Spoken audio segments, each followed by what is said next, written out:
Welcome to Penrose Learning, where we make understanding easy. You begin by preparing the hardware and app so the firmware can install without interruption.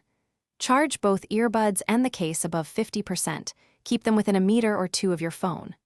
Open the Nothing X app, sign in if required, and allow Bluetooth and location access because the app needs stable connectivity. Once done, make sure your phone's OS is up to date and disable Battery Saver. And if you use custom EQ, backup or note settings before proceeding.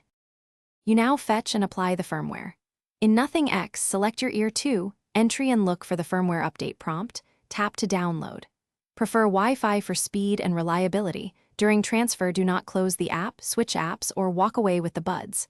Once downloaded, the app asks you to confirm installation, accept and keep the earbuds in the case with the lid as instructed. Monitor progress. The app shows % complete, and you must stay within range until it reads 100%. You finish by confirming the update and validating features.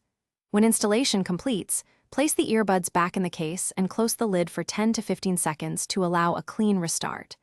Reopen Nothing X, verify the firmware version, and test sound, ink, and touch controls. If the update fails or the earbuds behave oddly, perform a factory reset per the manual. Then reconnect and retry the update. This often clears corrupted transfer state and restores normal update flow.